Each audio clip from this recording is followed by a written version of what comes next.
Tudo bem com vocês? Eu sei que tem uma galera que vai esperar depois eu mandar o link da sessão gravada, né? Porque tem um pessoal que não estava trabalhando e agora o Covid está trabalhando. Né? Isso é muito bom, isso é muito bom. Tô brincando, gente. Eu sei que vocês trabalham bastante. Vocês podem conversar com a gente aqui no chat, tá? Mas a ideia é o Vinícius fazer toda a palestra e aí ao final da palestra vocês fazem as perguntas e eu vou entrar com aquelas perguntas também que toda vez eu faço, né? Perguntando sobre a rotina dele, o dia a dia, que eu sei que são as curiosidades que vocês têm. Então vamos lá? Primeiro, Dr. Vinícius Arcanjo Silva, muito obrigada por ter aceito o convite. Pessoal, a Isabela, que é uma das nossas alunas que ajuda, né, na organização do ciclo de palestras, conseguiu o contato e já era um pedido já dos alunos trazer alguém da área de equinos. O Vinícius, gente, ele é médico veterinário, formado pela IUESO, ele fez residência clínica na Proecos e hoje ele trabalha com medicina equina esportiva. E o tema da palestra dele vai ser o acompanhamento esportivo do cavalo atleta. E, de novo, muito obrigada por ter aceitado, né, a participação. Seja bem-vindo, o microfone é seu. Obrigado, eu que agradeço pelo convite. Espero passar um pouco do meu conhecimento, da área que eu atuo, né, para todos vocês. E qualquer dúvida, no final da palestra, pode perguntar, que a gente tenta deixar o mais claro possível. Bom, como a professora mesmo disse, meu nome é Vinícius Arcanjo, eu sou formado aqui em Goiânia, formei em 2017, fui para São Paulo, fiquei 2 anos morando lá, fazendo residência, então tem 3 anos de formado, bem recente, como pode dizer, um tempo atrás, um tempo que talvez nem eu esperava tão rápido, eu estava aí no lugar que vocês estão hoje, estudando, então esse período meu, essa transição minha de aluno nunca deixa de ser, claro, mas da faculdade até eu montar minha empresa, trabalhar a campo, teoricamente foi um tempo muito pequeno, só que uma rotina muito intensa, então eu pude somar somente nessa área, aprender bastante coisa, né? Eu vou falar um pouco para vocês hoje sobre essa parte da medicina veterinária que eu atuo, falar um pouco mais do acompanhamento que eu faço em animais atletas, né, em cavalos de esporte. Bom, a medicina veterinária ela é dividida na área de grandes, pequenos, dentro da área de grandes, né, várias leques, possibilidades de seguir para atuar a campo. Bom, eu sempre tive essa vontade, sempre gostei dessa medicina equina. Trabalhei um tempo em hospital, vi muito parte cirúrgica, vi a parte clínica, só que no final da minha faculdade eu foquei muito na parte de sistema locomotor, na parte ortopédica. E nesse período de residência eu vi que essa parte da medicina esportiva, aqui em Goiás principalmente, ela tem uma grande, vamos dizer assim, uma grande falha no mercado. O pessoal não tem essa cultura que eu vi fora de justamente acompanhar os animais com método de prevenção. E esses animais de esportes, animais atletas, são animais que competem em alto rendimento, que eles necessitam muito desse acompanhamento, muito dessa prevenção para evitar lesões futuras. Principalmente na raça Quart Millie, que é um tipo de animal que eu mexo bastante, também com outros animais que desde novos, né, 3, 4 anos, eles não têm nem a matose formada completamente, já estão em um alto desempenho, competindo e treinando.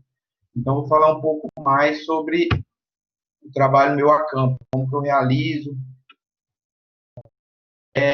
Esse acompanhamento, ele é feito, né, com visitas técnicas nas propriedades, né, em rancho, em centro de treinamentos, aras, fazendas de criação, visando o quê? Examinar todos os animais, né, dependendo do foco da propriedade, se são animais de prova, se são animais que já estão competindo, se são só treinamentos, se está iniciando treinamento, visando examinar todos, avaliar essa questão clínica, né, do sistema locomotor, para evitar e colocar esses animais, vamos dizer, um melhor rendimento, evitando lesões futuras. Bom, essas visitas elas são feitas geralmente no intervalo de 15 a 30 dias, né? Em cada propriedade, a gente intercala bem, e aí organizar da forma que fica melhor também para os meus proprietários, né, que são meus clientes, da forma que eu tento programar um ou dois serviços, né, 2 atendimentos, na mesma rota ou até mais, para conseguir dividir essa quilometragem, para ficar um valor melhor para o proprietário. Porque às vezes a gente acaba indo numa propriedade, a poucos quilômetros dali já tem outra propriedade que precisa do atendimento, eu já tento intercalar e jogar tudo no mesmo intervalo, assim, para atender, sem precisar ter que ir depois exclusivamente para um cliente só. Bom, e nessas visitas a gente, como eu falei, examina todos os animais, somente o foco. O foco que eu falo, às vezes, um animal que ainda não está em competição, mas é um potro recém-nascido, vamos dizer que o dono tem uma estima muito grande, de um papel muito bom, que tem um futuro a seguir, então a gente começa esse acompanhamento antes, né? Bom, o acompanhamento, não só na parte do sistema locomotor esportivo em si, mas engloba um animal por completo. Então, como engloba um ser vivo, a gente não pode pensar só no sistema locomotor e esquecer funções vitais do animal. Uma delas é a parte nutricional. Não adianta nada um animal que não tem lesão, que não tem nem ponto de dor, um animal que está muito bem treinado, um treinador muito bom, só que você olha na baia do animal, ele está comendo um feno de má qualidade, ele não tem um concentrado adequado, na proporção de energia e proteína que ele precisa. Outro erro muito grande, as pessoas querem entrar com suplementação para animais, sem entrar com o básico. E o que é o básico? O básico é uma dieta de boa qualidade. Um feno de boa qualidade, uma ração ideal para cada etapa, né, de vida e de tipo esportivo desse animal, porque não adianta eu pegar outra necessidade energética dele e proteica é de 13% e dar para ele de manutenção de animais adultos. Ou o contrário, um animal que tem alto desempenho, que o teor energético dele de gasto é muito alto, e você pega e dá para ele uma ração 13%, 12%. Não vai ser o suficiente, esse animal não vai conseguir render, esse animal não vai conseguir converter essa dieta, né, no que ele precisa, que no momento é o quê? Músculo, sangue, então tem essa falha. Da mesma forma, assim, suplementos, né, como o nome mesmo de suplementação, é algo a mais que você vai incrementar na dieta. Não adianta você dar uma suplementação de qualidade, visando melhorar a questão sanguínea, metabólica, e o animal não tem nem um feno, nem um volumoso para ser consumido, né? Um volumoso que eu falo de qualidade. Às vezes a pessoa entra com feno, alfafa, depende muito da região, do valor que ele encontra, mas sendo um feno de qualidade e à vontade, junto com o concentrado ideal, é o básico, né, e o necessário para cada animal, para começar no desenvolvimento futuro desse atleta.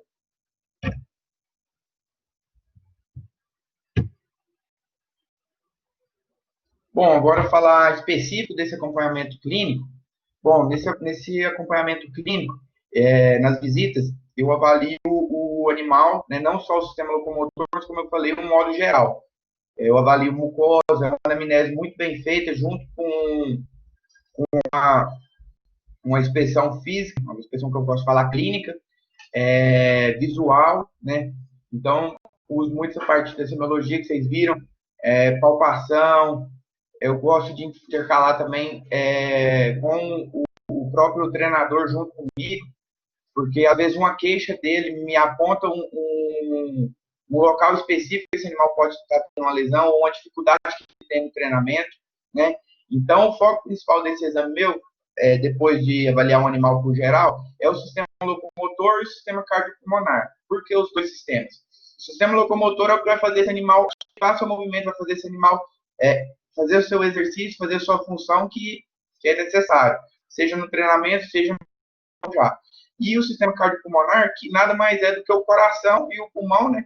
Que é como se fosse o motor desse animal. O animal ele pode estar bem preparado, questão musculoesquelética, só que se ele não tiver o pulmão e o coração adaptado a esse exercício, a hora que ele precisar de uma explosão, um alto rendimento, vai faltar e o animal pode entrar até em fadiga. Então, eu vou falar isso para frente, um pouco de cada um desses sistemas e como que eu avalio cada um deles.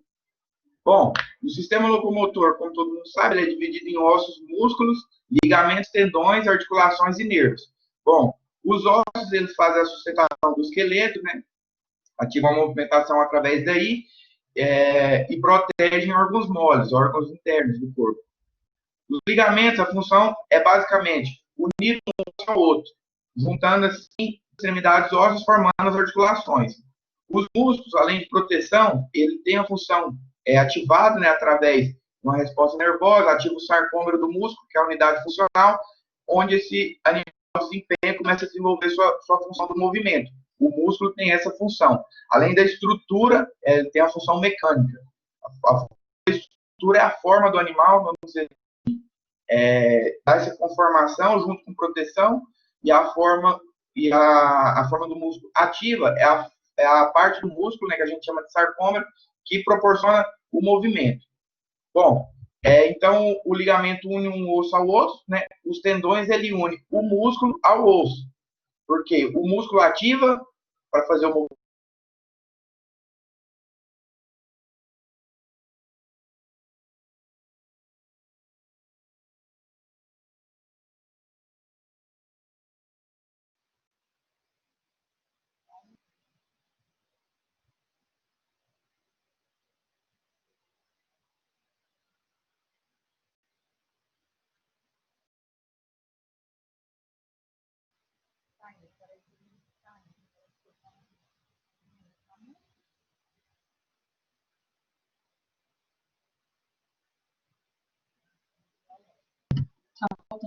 Oh, meu Deus.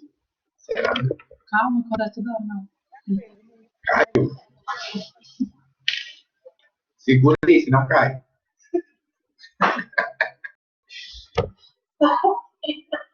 Todo mundo voltou? Normal?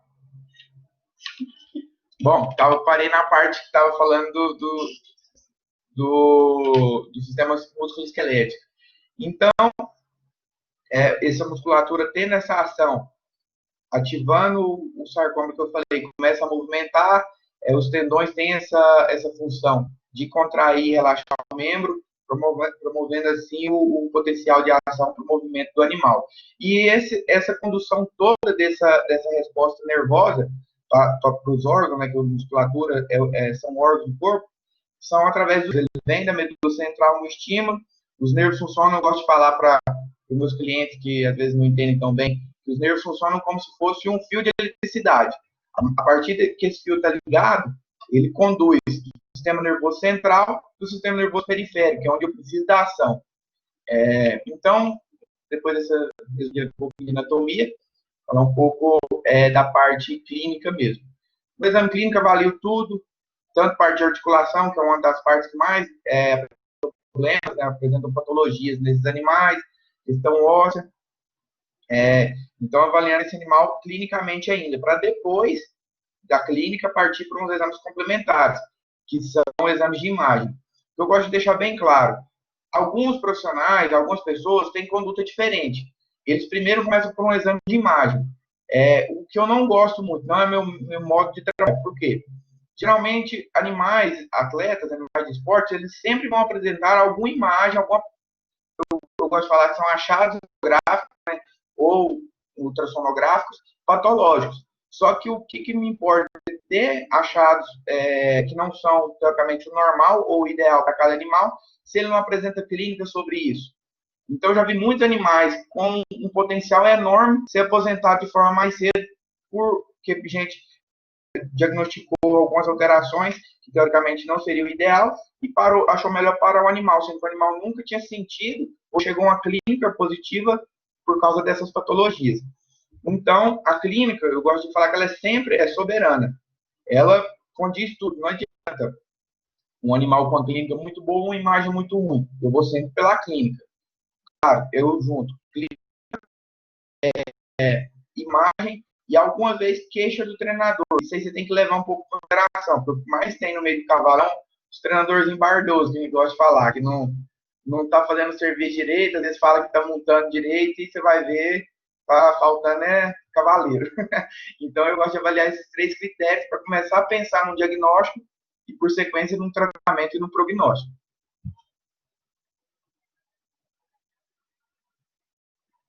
Bom, agora eu vou falar um pouco dos exames complementares, depois que eu falei desses exames clínicos, né, que é o exame que eu faço visual. Outra coisa que eu falo, e eu tenho essa frase, que o veterinário que eu trabalhei em São Paulo falava, eu guardei essa para mim, para sempre, que por mais tecnologia que tenha no mercado, por mais aparelhos tecnológicos que você tem na sua mão, para auxiliar nessa rotina clínica, a melhor ferramenta ainda vai ser o olho e a mão. A melhor ferramenta do veterinário é o que ele carrega consigo. Além do conhecimento, claro, a mão para sentir o tato, a visão para conseguir ver uma alteração. Então, através disso aí é o principal. Aí depois a gente começa com a tecnologia, que, claro, ela está aí para ajudar. Você tem que só saber usar ela da forma correta. Bom, os exames de imagem que eu mais utilizo na rotina clínica minha é o raio-x disparado e o ultrassom.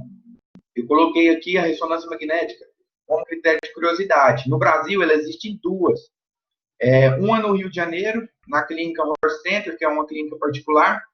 A ressonância deles é uma ressonância que o animal faz a licitação, ele escaneia o membro automático, de forma digital, ele já passou um laudo para a gente seguir um diagnóstico.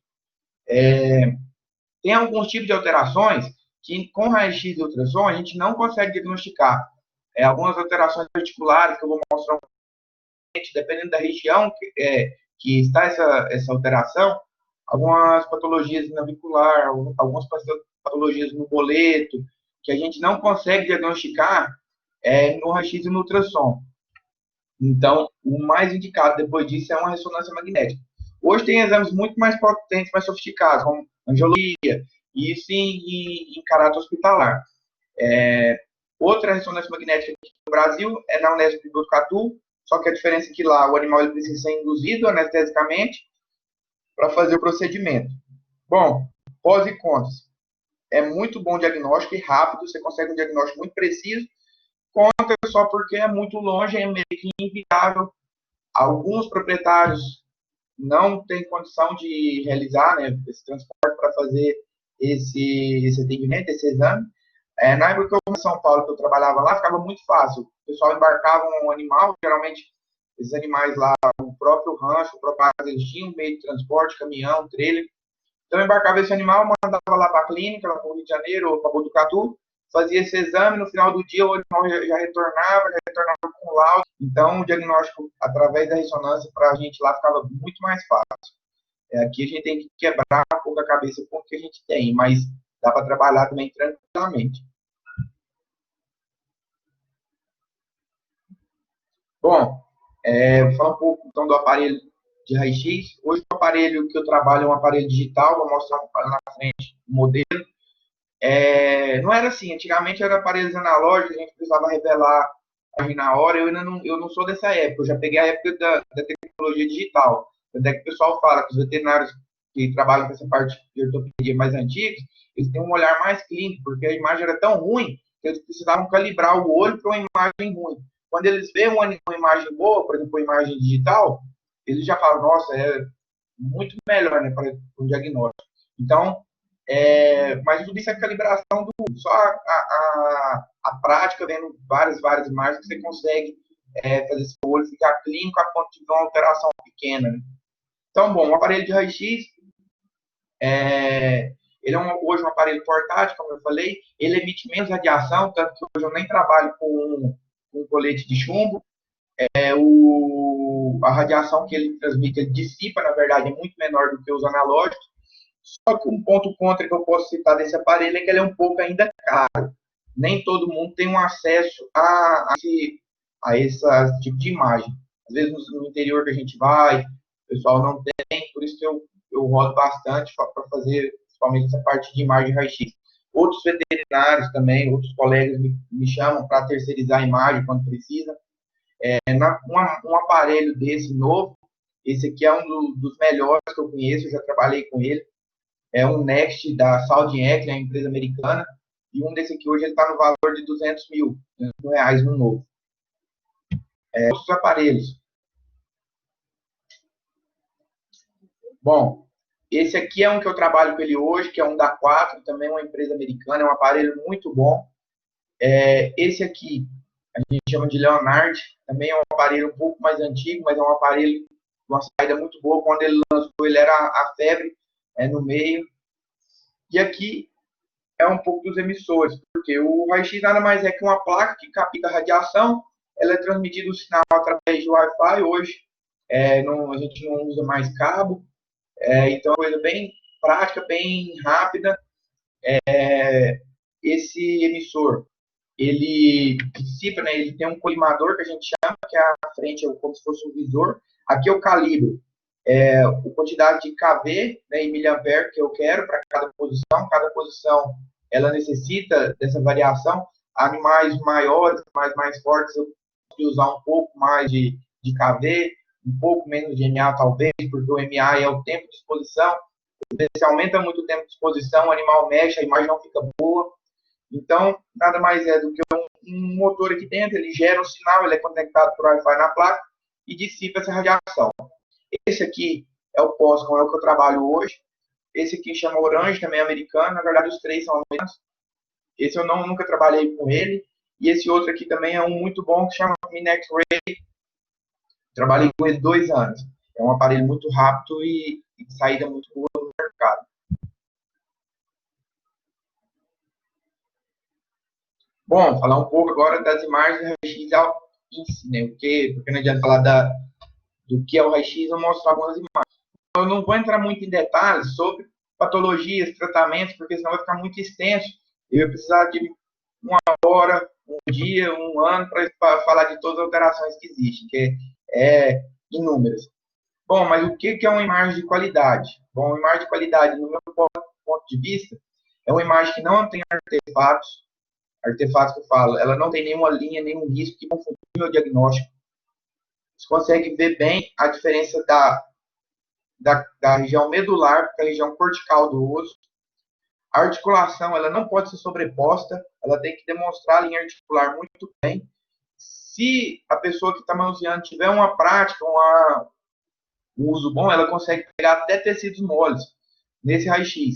Como vocês podem ver, essa região mais radiaca, diferente um pouco mais da radiolucente, aqui atrás, é o espaço subcutâneo, aqui onde desce o ligamento suspensor do bolete. Ele insere aqui no sesamoide proximal. Então, eu consigo diferenciar algumas alterações, alguns pontos de classificações nesses tecidos moles, só pela imagem de raio-x. Mas o básico da imagem de raio-x é, como eu falei, uma imagem que ela apresenta uma densidade, né, uma densidade óssea, uma densidade de imagem bem trabalhada, questão do KVMA, que ela não tem artefatos, que ela me mostra toda a linha articular, independente da articulação que eu estiver trabalhando, como essa aqui é um raio-x do boleto. Eu consigo ver a articulação metatarso-falangiana, consigo ver que a falangiana proximal, interfalangiana distal, sem sobreposição nenhuma. Então, para mim, isso é um raio-x de qualidade. Da mesma forma que esse aqui é um raio-x um pouco mais difícil de ser feito pela região da patela, essa é uma posição caldo-cranial da patela, onde eu consigo ver muito bem o côndilo medial do fêmur, o côndilo lateral do fêmur, as duas trócleas da tíbia, e como a gente chama anatomia topográfica, praticamente eu sei não só pelo osso, que aqui existem outras estruturas que podem estar comprometidas, que eu vou falar que a gente vê depois melhor no exame de ultrassom. Por exemplo, ligamentos, meniscos articulares, pontos de inserção de tendão. Então, tudo isso já me ajuda na questão do diagnóstico. E isso é com o tempo que a gente vai calibrando o olho, não é de cara. Eu mesmo demorei bastante tempo para começar a ter um olhar mais clínico para a imagem.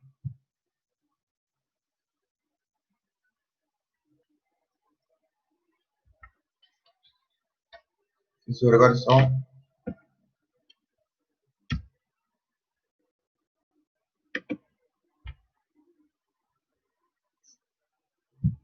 Acho que aqui não vai dar certo para mostrar. Eu coloquei no slide, estava uma imagem sobreposta à outra. Né? Começou com uma imagem de um OCD, veio depois um cisto, paravão, e ela já foi direto para a degeneração navicular aqui. Então, acho que eu não vou conseguir fazer essa imagem voltar na primeira para mostrar para vocês.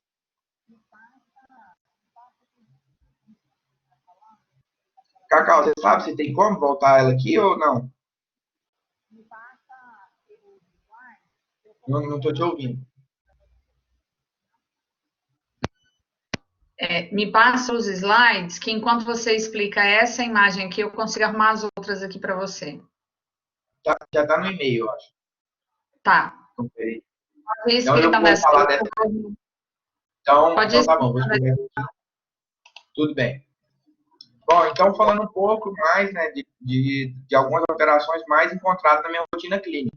Claro, existem várias alterações, mas as que eu mais tenho, cara, e até é um ponto, uma área que eu quero me especializar daqui para frente, é na parte distal. O que é a parte distal? A parte de casco, a parte de podologia. O principal erro, o principal problema que eu encontro nesses animais aqui, em Goiás, são problemas relacionados a casco ou articulação interfalangiana. Então, é um foco meu daqui para frente. Bom, falando um pouco dessa imagem, essa é uma imagem que a gente chama de skyline do osso navicular. Bom, o osso navicular é esse ossinho aqui, essa estrutura. Ele tem a função, né, ele funciona como uma polia para o tendão flexor profundo. Como assim uma polia? O tendão flexor profundo, ele desliza sobre esse osso navicular. Ele passa sobre ele para fazer sua função. A função do tendão flexor é justamente flexionar o dígito. Ele se insere na falange distal, né? Então, ele flexiona o dígito quando o animal tira o membro do solo. Esse dígito flexionado para ter propulsão, para levar o membro para frente, né? E assim chegar à fase de repouso da pisada. Bom, qual o problema que a gente chama de síndrome do navicular, que muita gente já ouviu falar, mas não sabe o que é? Como todo mundo sabe, síndrome não é uma patologia, mas sim um conjunto de alterações que formam, né, uma patologia ou uma alteração animal. Então, esse navicular, eu consigo ver que ele está degenerado, por quê? A parte cortical, que é essa parte mais radiolucente, da parte cortical tem que ser bem, como eu posso dizer, você tem que ver bem a diferença das duas extremidades, das duas regiões desse osso. Quando essa borda, principalmente a parte medular, ela está um pouco degenerada já, ela começa a ficar mais opaca. Por quê? Ponto de calcificação.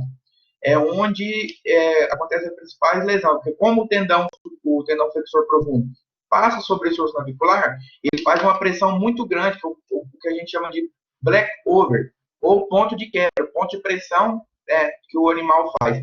É como se você estivesse forçando sua mão em um objeto plano, numa mesa, o lugar que você sente a maior pressão, né, no final da mão, no começo dos dedos, é o ponto de black over que a gente fala do animal, né, do casco. Então, nesse ponto de pressão, é uma pressão enorme que o tendão flexor profundo ele exige e ele sofre desse osso navicular. Quando está degenerado, ele fica parecendo uma... Então, cada vez que o animal pisa, que dá pressão nesse tendão junto ao osso, ele vai sentir. É onde ele começa a ficar. Esse é o começo da alteração. Quando essa degeneração fica de um caráter crônico, ela chega a ser até irreversível. Esse osso navicular, ele remodela e sai totalmente da sua anatomia, né, adequada, sua anatomia ideal. Então, é daí que começa a aparecer essas lesões, né, essas alterações da síndrome navicular. E dói bastante, o animal sente muito isso aqui. Geralmente, acontece nos dois membros, né, os posteriores, principalmente. O peso maior do cavalo, 70% do seu peso, são nos membros torácicos. Professora, conseguiu arrumar as outras imagens? Consegui, elas estão carregando, eu separei uma por uma. Posso colocar? Pode começar da primeira, então. Da primeira? Vou abrir aqui. É que aquele delayzinho que ela tem para carregar. Nossa, Vinícius, enquanto isso, essas imagens, aquela primeira imagem que você mostrou é do seu equipamento? Isso, eu nem comentei. Isso aqui, todas as imagens que eu uso, eu não coloco nem referência, porque são todas minhas. Perfeita a imagem. É uma imagem muito boa, de qualidade, se eu posso dizer, porque ela é prática, rápido o exame para ser feito. Só que não é todo mundo que tem ainda, vamos dizer, condição. Hoje já tem umas empresas aqui em Goiânia, a Rex, por exemplo, que ela trabalha só com raio-x. Só que às vezes a pessoa que está manuseando isso eu já sofri um pouco, porque às vezes eu estava sem o meu aparelho e eu precisei contratar serviço. E às vezes a pessoa não tem um pouquinho de destreza do emissor com o aparelho para fazer uma imagem, vamos dizer, top, e aí ela fica um pouquinho duvidosa, você fica meio duvidoso para fechar um diagnóstico, mas basicamente, vamos dizer, qualquer aparelho faz uma imagem boa, você sabendo manusear ele. Você tem que ir pelo aparelho que você tem. Essas imagens eu gosto bastante também. Mas esse equipamento... A Isabela fica brava comigo, que eu brigo com ela, por causa que ela vai dar uma tremeção para segurar a placa e tudo. Ele e o André, não precisa nem perguntar a vergonha que os meus alunos estão passando como estagiário. Já está saindo, já está saindo. Eu quero que tu me conte as histórias. O que eles já fizeram aí de bagunça? São bons estagiários. Porque eu brinco que... Demora para arrumar um que dá certo para seguir. Agora, quando você leva até eles formarem. Aí você não quer soltar eles mais, né? Não entra nas lives. Pode voltar, tá outra imagem. Tá carregando. Aí, já apareceu. Quando você quiser, pode falar que eu mudo aqui. Pode mudar, então. Antes. Pode. Outra. Isso, essa daí. Bom, essa imagem é uma imagem do, a gente chama curvilhão, mas nada mais é aqui. Vem a tíbia, né, o tarso e aqui o metatarso. Dentro dessa articulação é uma grande articulação. Quando eu falo de uma grande articulação, a cápsula articular que envolve essa articulação, ela é imensa. Ela envolve toda essa região. Esses ossos que ficam dentro da cápsula articular, eu chamo de osso subcondral. É um osso um pouco diferente do osso cortical com a região medular. Um pouco diferente o tipo de movimento que ele tem. Ele tem micromovimento diferente de um osso longo. Então, a hidratação, vamos dizer assim, para a proteção dele é um pouco diferente, então eu tenho que ter um pouco de cuidado para intervir nesse tipo, quando eu pego algumas alterações em articulações, por causa desses ossos, né, subcondrais que são um pouco mais sensíveis. Eles são revertidos de cartilagem, então eu tenho que tomar muito cuidado nesse ponto. Bom, essa alteração que eu trouxe aqui para mostrar, a gente chama de OCD, é uma osteocondrite dissecante. Ela nada mais é do que uma cartilagem na fase que o animal geralmente é potro, que se destaca, né, da borda do osso subcondral e se calcifica.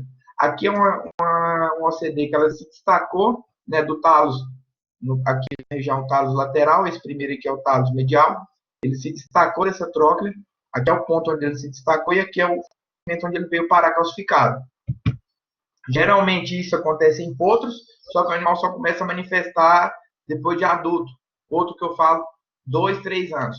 Por quê? Porque quando essa cartilagem está amadurecendo e começando a calcificar, ela se solta, né, por um trauma ou por um esforço excessivo, principalmente animais de tambor. Animais de tambor, eles fazem um movimento muito repetitivo nos treinamentos.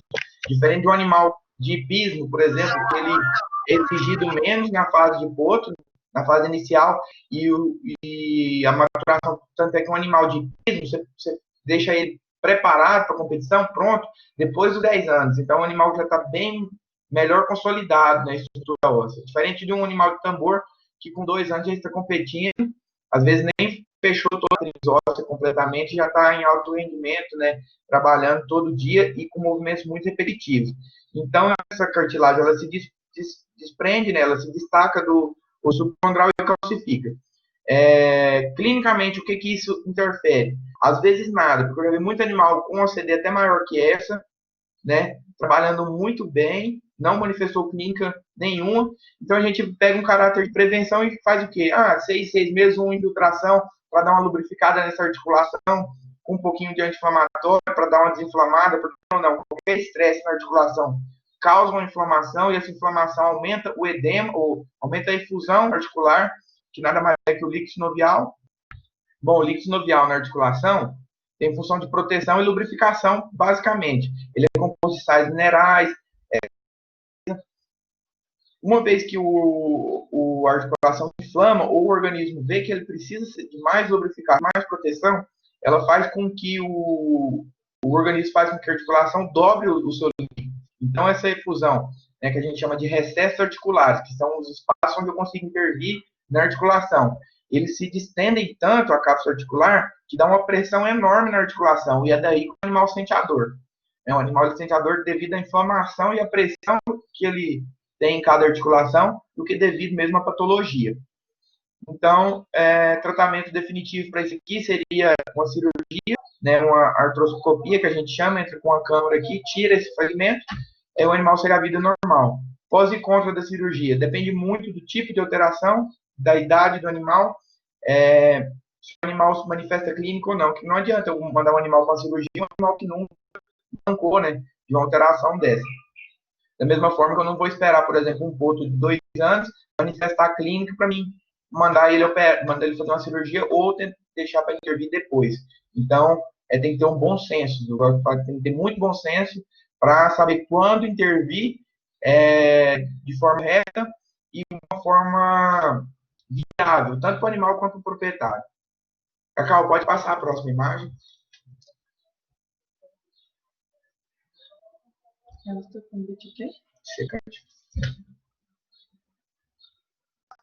Nisso, você quer continuar nessas imagens ou quer voltar para os seus slides? Pode passar a próxima imagem. Mas você quer a próxima imagem ou você quer voltar para os seus slides? Não, a próxima imagem desse slide aí mesmo. Da que estava sobreposta, né? Isso, essa daí. Bom, aqui é outra alteração, né? Isso, essa daí. Aqui é uma alteração que a gente chama de cisto. É a diferença do cisto para o OCD. A OCD é uma cartilagem que se destaca e calcifica. O cisto não, ela tem um ponto de calcificação, né, na borda, e o meio da matriz óssea do osso subcondral, ela é reabsorvida. Então, ela dá essa consistência mais radiolucente no centro e um pouco mais radiopaca na borda. Bom, terapias para isso aqui. É uma alteração também congênita, pode vir do animal. Esse aqui é um cisto no côndilo medial do fêmur. Uma curiosidade, e isso também fala em alguns livros, mas na prática você pega e é verdade mesmo. Geralmente, cistos no côndilo medial são genético ou congênito, né, do animal. Cistos no côndilo lateral geralmente são por trabalho e esforço excessivo. É uma diferença para isso aí. Bom, tratamento para esse tipo de cisto tem muito o que fazer. Aqui você não dá para retirar ele. Algumas terapias regenerativas vão bem aqui. PRP, dependendo, só que tem que ser muito bem filtrado, porque tem que ser intracística. Bom, porque o PRP ele vai produzir, talvez, células, pode ser ósseo, pode ser líquido, líquido sinovial, dependendo do ponto que eu colocar ele. Só que eu não tenho esse controle dessa cicatrização, mas tem uma saída muito boa nesses casos. Outros medicamentos que já vi várias pessoas infiltrando, eu mesmo nunca usei, tenho um pouco de medo, é um hidrogel, também de lesão intracística. E em último caso, quando esse animal vai se aposentar, se esse cisto ainda está doendo, está fazendo essa articulação inflamar, tem uma técnica de fixação de um parafuso de compressão nesse côndilo, através desse cisto, que nada mais vai fazer do que o cisto se calcificar. Geralmente, cistos, quando eles são articulares, eles doem mais ou inflamam mais a articulação do que quando não são. Essa região aqui é um cisto articular, porque ele está na divisão, né, na parte do côndilo do fêmur, junto com a crista da tíbia, onde tem um contato. Quando está em pressão por trabalho, esses ossos quase se encontram. Só não se encontram porque nessa região aqui tem uma estrutura chamada menisco, que é como se fosse uma almofadinha que ele faz amortecimento dessa articulação. Ele amortece esse impacto. Bom, então, basicamente, essa alteração é isso. Cacau, pode passar para a próxima? É um desastre. Bom, aqui é uma alteração que a gente chama na clínica de esparavão ósseo. Muito pequeno nesse caso. Vou mostrar melhor aqui. O que é esse esparavão ósseo? Nada mais é do que o crescimento irregular do osso, por causa de esforço excessivo.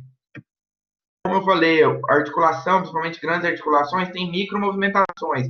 Essas micromovimentações, no exercício, no trabalho, faz com que esse osso, o terceiro osso tarso aqui, comece por esforço, pegar no metatarso, onde começa a crescer. Geralmente, esse crescimento ósseo, ele acontece na intertársica distal, que é essa articulação. Vou mostrar aqui com uma setinha. Na intertársica distal ou na tarso-metatársica. Promove bastante dor, principalmente nessa fase aguda, fase que ele está começando a se formar. Por que eu sei que ela é aguda? Porque no olho eu consigo ver que ela não tem a mesma densidade óssea do osso cortical, né, do osso longo. Carl, pode passar para a próxima.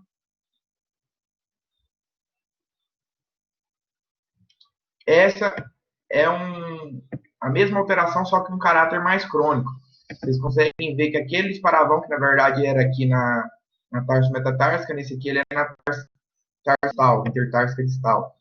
Ele se fechou quase todo o espaço articular, que a gente chama de artrose, que é quando há a diminuição do espaço articular. Bom, nesse caso aqui é um caso mais crônico, só que é um caso melhor para o animal, porque a partir do momento que essa articulação se fecha, até que a gente faz o tratamento, a terapia justamente para essa articulação se fechar o quanto mais rápido possível.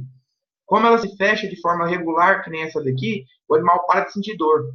Esse aqui é um animal que eu acompanho há mais tempo, eu consegui, com o acompanhamento, justamente fazer isso. Fazer com que essa borda, ela promovesse essa artrose de uma forma organizada, para evitar osteófitos, né, secundários que vinham a inflamar mais a articulação e lesionar ou promover outras lesões na estrutura articular desse animal. Então, você consegue ver que, por mais que a articulação está fechada, comparado à intertársica proximal e à tarso-metatársica, ela está bem regular, posso dizer.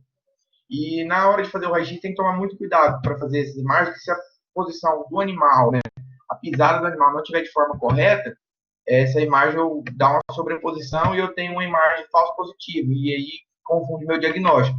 Nesse caso, o que é uma imagem boa de curva, uma imagem que os dois ossos distais estão, vamos dizer, sobrepostas e que todas as linhas articulares estão bem delimitadas. Carl, acho que aqui eu acho que acabou o que eu ia falar. Já tá aí, pode seguir. Fala que a pergunta vai ser no final. Apareceu um negócio de mão para cima aqui. A pergunta vai ser no final, né, Cacau? Melhor. Você que sabe, você que manda. Eu acho melhor que aí a gente já segue. Aí o pessoal, peço para o pessoal ir anotando as dúvidas. Se precisar, depois a gente volta. Sim. Perfeito. Então, agora aí pode seguir. Então, tá bom. Acabei de falar já do exame radiográfico, né? E agora falar um pouquinho do exame de ultrassom. Bom, o exame de ultrassom, ele é diferente do exame raio-x, porque é um exame que eu uso ele para tecidos moles, músculos e principalmente tendões e ligamentos. Bom, ele é um exame dinâmico, é um exame que não é que nem um raio-x que eu faço e consigo gravar uma imagem, mostrar para o proprietário depois, ou enviar. Ele é um exame que eu faço e vejo ele na hora. Eu consigo avaliar um exame de raio-x depois em casa, por exemplo. E um exame de ultrassom, não. Eu preciso avaliar de forma dinâmica. Eu preciso pegar o transdutor, eu trabalho na clínica com 2 tipos, né? O transdutor convexo, uso bastante para coluna, uso bastante para pelve, e o transdutor setorial, que é esse transdutor quadradinho aqui, a gente chama ele também de linear, uso bastante para membro, principalmente tendões e ligamentos, na região distal do membro. Como ele é um exame dinâmico, a prática da mão com a probe no animal é muito importante, porque um contato a mais ou a menos que você der com essa probe na região que eu estou escaneando, que a gente chama, a gente está fazendo o exame, a gente está escaneando a estrutura. Nesse escaneamento, uma pressão a mais ou a menos, eu dou uma imagem falso positiva ou falso negativo de uma lesão, ou uma inflamação, ou uma injúria desse tendão e ligamento. Eu tenho que tomar muito cuidado para realizar esse exame e ver, né, colocar assim, um critério clínico para chegar num diagnóstico, porque é muito fácil. O ultrassom, antes de você aprender ele, antes de você entender, ele parece uma televisão sem antena. Você não sintoniza nada. Então é muito fácil você pegar uma pessoa que não tem costume, mostrar uma imagem chuviscada lá e falar, olha, ele tem uma lesão no tendão flexor superficial. É fácil falar isso, só que o duro é comprovar, né? Então, tem que tomar muito cuidado com esse tipo de exame. Mas um exame com saída boa, ele também é muito dinâmico, é muito prático. É um aparelho portátil, né? Vou mostrar um pouco mais dele aqui na frente. Bom, então, aqui, como eu falei, o exame dinâmico a gente faz e já observa ele na hora. Esse escaneamento que eu estou fazendo no membro, não nessa posição, na verdade, a probe ela tinha que estar nesse sentido aqui, quer dizer, longitudinal do membro. Então, vocês vão pegar nessa sequência. Essa sequência aqui é como se meu transdutor, minha probe, estivesse nessa região. Descendo no sentido membro. A parte mais distal, né, a parte mais longe é o osso, porque é a parte, vamos dizer, mais densa que reflete mais o meu ultrassom. O ultrassom, o transdutor dele, que é essa parte que eu estou segurando no membro, ele tem cristais dentro que vibram e funcionam como se fosse o sonar de um morcego. Ele emite ondas de som, essas ondas de som batem em algum objeto e volta para ele, capta essas ondas de som e transmite essa imagem dessa forma. Quando a imagem é mais densa, que tem líquido, que tem inflamação, ou que tem uma imagem menos densa, que tem líquido, inflamação e fusão, ela fica, a gente fala de anecoica, né? O mais anecoica, é o mais preto possível. A imagem que ela é hiperecoica, é uma imagem mais clara, então é uma imagem de uma estrutura mais densa.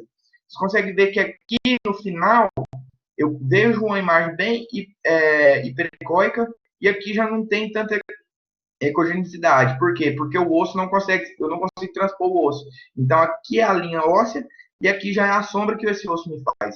Então, vamos pegar do transdutor até o osso, as estruturas que eu tenho. Primeiro, L, depois subcutâneo, abaixo do subcutâneo, tendão flexor digital superficial, tendão digital flexor profundo, abaixo, o ligamento acessório do tendão flexor digital profundo, que a gente chama ele de check inferior, nessa região, e embaixo do check, o ligamento suspensor do boleto. Então, você vê, nenhuma imagem, quantas estruturas eu estou escaneando ao mesmo tempo. Então, o olhar tem que ser bem clínico nisso aqui. Nesse corte, eu estou fazendo um corte longitudinal, né, das fibras. Então, eu consigo ver alguns pontos de alteração mais agudos. Quando tem só inflamação e não tem uma patologia em si, uma lesão desse tendão ou desse ligamento, eu gosto de fazer uma imagem que a gente chama de transversal, que eu viro o transdutor, vira a probe, eu consigo avaliar cada fibra desse tendão, cada fibra desse ligamento. É muito importante isso aí, porque alguns livros, alguns estudos e alguns outros veterinários falam que a partir do momento que você tem inflamação, tem efusão, você já tem uma lesão. Só que quando intervir, porque geralmente você não tem como intervir numa lesão de tendão ou ligamento quando ela não é aguda, ou você não tem espaço, porque às vezes você vai tentar, vou fazer uma infiltração, vou usar uma terapia regenerativa, mas o ato de filtrar você vai causar uma lesão maior do que já tem. As fibras já estão distendidas, você coloca mais volume, mais líquido, isso aí, vamos dizer, piora o quadro. Então, com essa imagem eu consigo avaliar a diferença para pensar, né, no diagnóstico, no prognóstico para isso aí.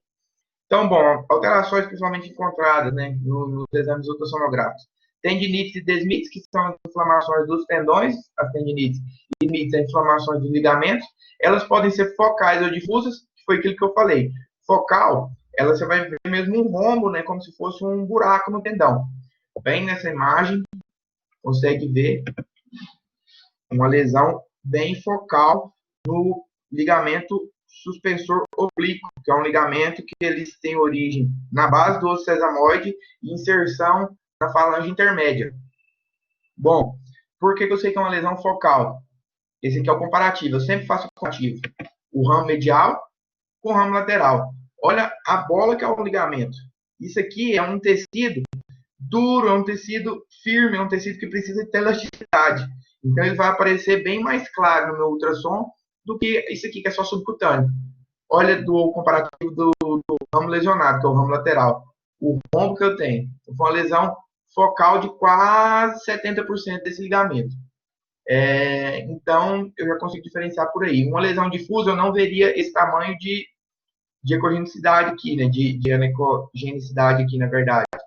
Eu ia ver mais umas estruturas dessa forma, com alguns traços mais escuros, que eu consigo ver que a fibra está distendida. Então, uma lesão difusa. Bom, com ultrassom eu também consigo ver pontos de calcificação desse tendão, que eu também consigo ver no raio-x. Eu até às vezes prefiro o raio-x do ultrassom, mas o ultrassom sempre me confirma quais estruturas estão afetadas. E outra coisa que eu faço bastante, principalmente, é a articulação patelar, né? Articulação fêmur-tipo patelar. Eu gosto de ver o recesso articular. O exame ouro para patela, né, que é a articulação, o joelho verdadeiro do cavalo é a patela, o exame ouro para essa é o exame de ultrassom. Nele eu consigo ver ligamento, que na patela tem vários, tem ligamento cruzado, tem ligamento, 3 ligamentos de sustentação muito importantes, que é o medial, intermédio e lateral. Então, tem meniscos articulares, consigo ver o tamanho da efusão que eu tenho nessa articulação, consigo ver um pouco da qualidade do líquido sinovial. Então, é o exame ouro para esse tipo de articulação.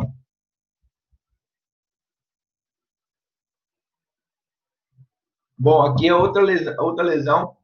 Aquela foi de ligamento, essa aqui é uma lesão de tendão de 40%, né? Uma lesão do tendão flexor digital profundo. Essa borda circulada, que tem o número 1, não sei se vocês conseguem ver. Vou dar um zoom aqui. Bom, essa número 1 circulada é o tendão por completo, essa é a região toda do tendão. E aqui que está circulado de 2 é o foco da lesão do tendão. Então, foi uma lesão de 40%. Esse aqui foi um tratamento que foi feito PRP, voltou muito bem, regenerou super bem. O animal, acho que com 3 meses, já estava começando a treinar. Bom, ponto de curiosidade, não ia entrar muito nesse assunto, mas vou falar. Qualquer tipo de cicatrização de um tendão ou ligamento, ele não pode ser 100% com o animal em repouso, um animal parado. Por quê? Uma vez esse tendão, esse ligamento lesionado, ele não tem o mesmo tecido cicatricial original do ligamento do tendão, né? A fibra tendínea, a fibra ligamentar, ela é elástica, ela precisa esticar, ela precisa contrair e precisa relaxar. Quando eu tenho uma lesão, geralmente o tecido que forma nessa lesão é tecido conjuntivo fibroso, que não tem a mesma elasticidade. Então, às vezes você pega um animal que teve lesão, fez o tratamento, ele ficou 100% parado e recuperou 100% bem. Na primeira semana que esse animal estiver trabalhando, ele vai lesionar no mesmo lugar que teve a lesão. Por quê? O ponto de junção desse tecido conjuntivo fibroso com o tecido elástico do tendão do ligamento é muito vulnerável, vamos dizer assim, muito frágil. Então, o primeiro movimento que ele fizer e esse tecido fibroso não tem um mínimo de elasticidade, vai acontecer de lesionar de novo, no ponto de junção. Então, a gente sempre pede que, com o tratamento, esse animal passe por uma fisioterapia.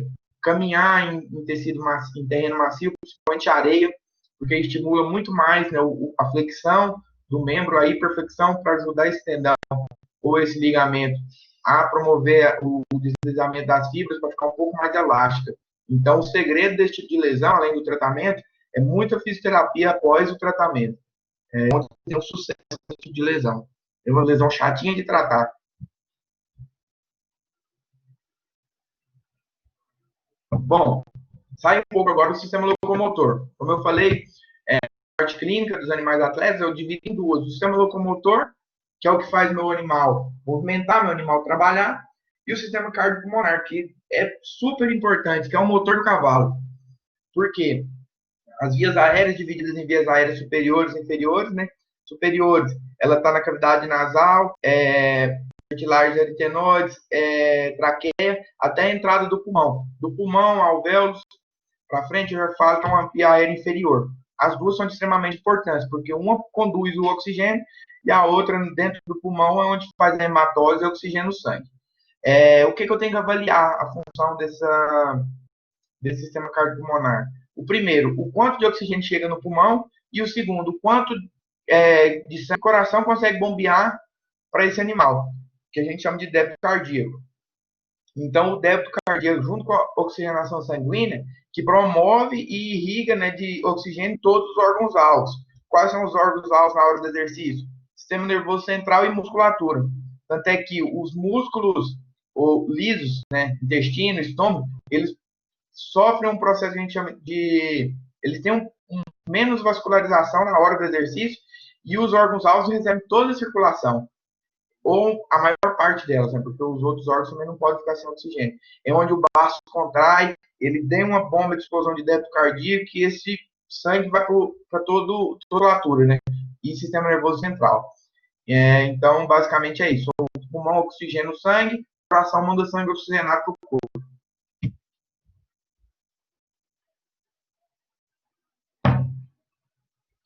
Bom, exames complementares desse sistema cardiopulmonar. Eu trabalho muito com nível de hemoglobina, porque a hemoglobina é o que carrega o sangue, carrega o oxigênio no sangue. Ela é uma unidade que está composta na hemácia, e sem ela, não adianta ter chegada de oxigênio e débito cardíaco, porque eu não consigo conduzir.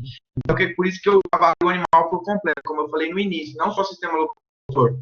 Não adianta nada, um sistema locomotor 100%, o animal está com a babésia, vamos dizer, subclínica, está com Ehrlich, está com algum hemoparasita, quebrou essas hemácias, o animal não tem hemácia, entra numa anemia, não tem o que levar oxigênio para o sangue. Já entra num quadro, vamos dizer, de apatia, começa a baixar rendimento. Então, eu trabalho com esse conjunto, né? Outro exame para a parte mais pulmonar do que cardíaca é um exame de endoscopia. O exame de endoscopia a gente usa muito ele nas competições, muito mesmo. Porque eu vou falar uma alteração que tem na frente para esses animais de alto desempenho. Bom, o endoscópio nada mais é do que uma câmera, né? Um cabo de fibra ótica com uma câmera e uma fonte de luz boa. O que manda no endoscópio é a fonte de luz. Você tem uma fonte de luz de qualidade, sua imagem de endoscopia vai ser uma imagem de qualidade. Depois você tem outros meios que você pode acoplar aqui uma câmera, o telefone, eu mesmo uso com o telefone. E aí eu consigo gravar as imagens, mandar para o proprietário depois, uma câmera, na televisão. Então, é bem isso. Então, nada mais é que uma câmera. O endoscópio, geralmente, ele é 1,5 m, para mais um pouco, 1,60 m. Consigo chegar até pulmão, ver alvéolo. Não que seja necessário, mas é sempre bom. Você fazer um exame bem detalhado, né? Conseguir ver todo o trato respiratório. Bom, principais alterações tratadas, então, nesse exame de endoscopia. Condrites, que são a inflamação das aritenoides. Hemiplegia laringiana, que nada mais é do que quando a aritenoide ela deixa de trabalhar, vou mostrar que tem vários níveis, e uma alteração, uma patologia que acontece muito, principalmente em animais de explosão, animais de corrida, animais de tambor, que é uma alteração que a gente chama de hemorragia pulmonar induzida por exercício. A sigla é essa aqui, ó, HPIE. O que é essa patologia? Quando o animal, principalmente animais de alto nível, ele tem uma vontade, isso é um fator individual de cada animal, tão grande de correr, eles gostam tanto daquilo, que eles não se privam do limite. Eles chegam o que eles podem. Nessa hora, o débito cardíaco, né, que a quantidade de sangue que passa pelos alvéolos é tão grande que o pulmão, às vezes sem condicionamento, não consegue oxigenar, onde acontece a hemorragia pulmonar. Os animais sangram muito, e isso, uma vez que acontece, o animal defende, mas defende mesmo, porque dói mais o pulmão. Não sei se alguém aí já sangrou o nariz correndo, é a mesma função, a mesma coisa. Bom, falar um pouquinho da hemiplegia. A hemiplegia, ela nada mais é, como eu falei, essas aqui são as duas cartilagens aritenoides. Quando uma delas perde a função, ou as duas perdem a função, elas deixam de fazer a movimentação, de abrir e fechar. E aí é onde começa a bloquear a passagem do ar. Elas podem ser por duas causas.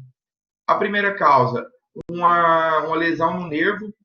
Se eu não me engano aqui, eu acho que o nervo vago, eu esqueci qual é o nervo que ele nessa região. Só que a laringe, ela perde a atonia da musculatura laringiana e essa aritenoide deixa de trabalhar pela atonia da laringe.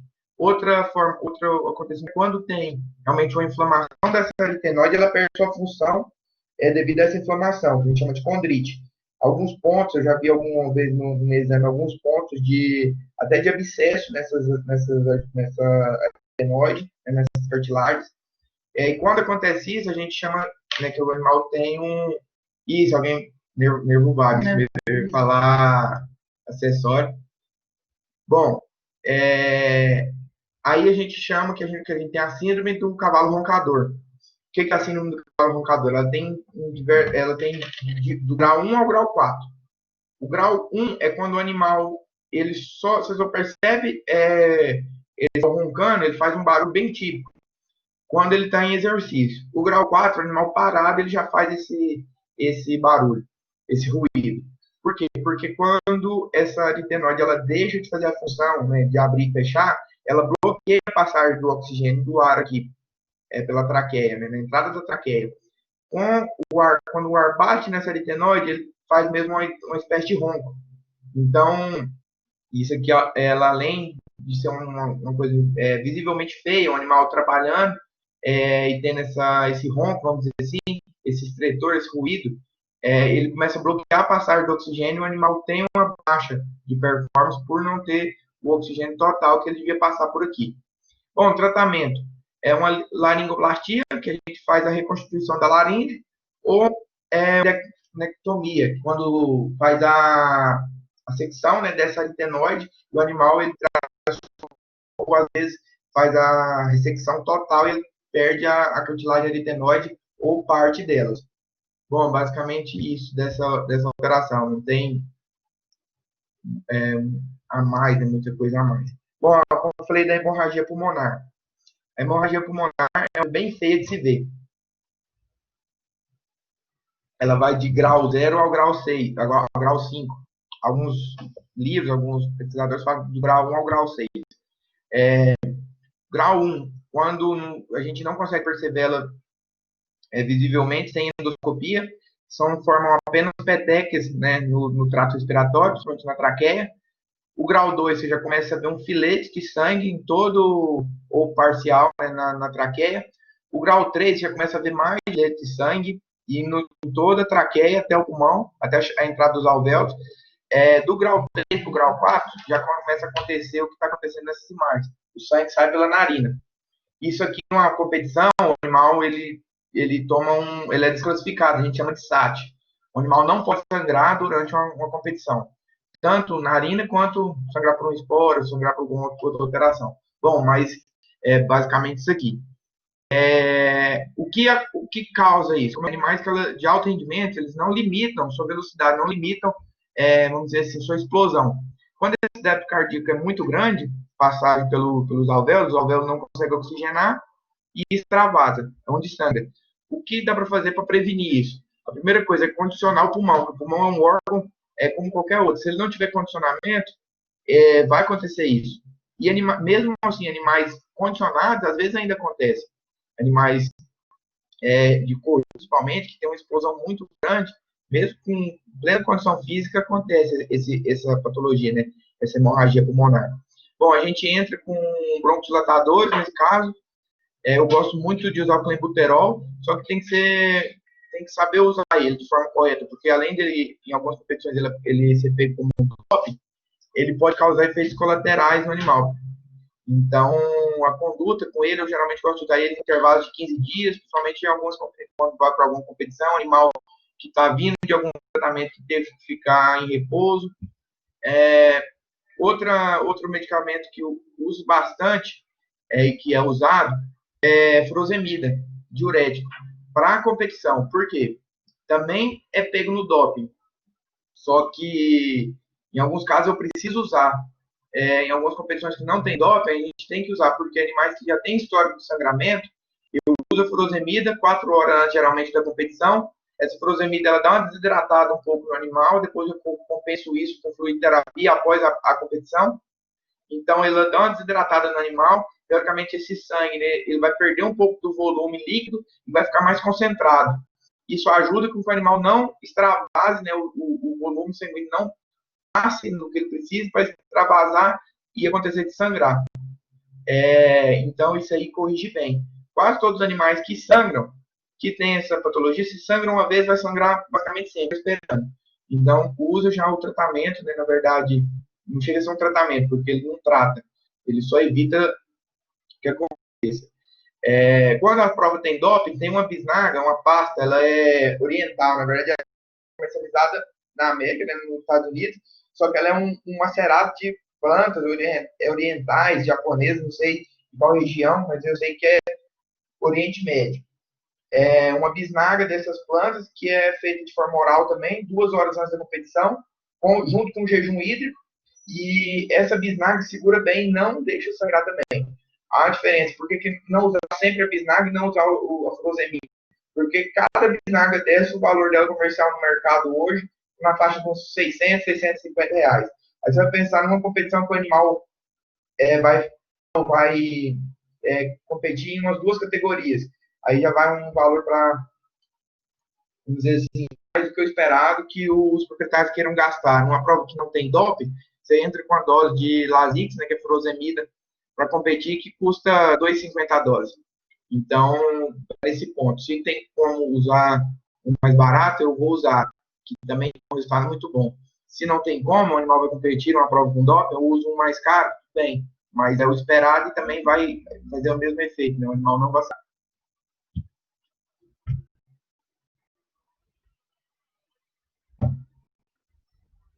Aqui eu falei um pouco dos níveis, esse aqui já é um grau 3 de hemorragia, você consegue ver além do sangue nesse canal, ele está todo sujo, vamos dizer, a traqueia, a coloração normal que é essa, isso aqui já é sangue, esse aqui eu consigo ver que é um pouquinho mais antigo, porque esse sangue não está um sangue vivo, está um sangue já coagulado, e esse sangue na traqueia ele fica aqui até ser expulso. Tanto é que qual é o ideal quando esse animal sangra? Primeira coisa, lavar a narina, pegar uma alfafa, molhar ela, ou um feno, colocar no chão, para o animal comer no chão, justamente para ajudar ele expelir, né, esse coágulo que fica na traqueia, né, na passagem do oxigênio ali. Então, por gravidade mesmo, essa tem tendência desses coágulos virem saindo.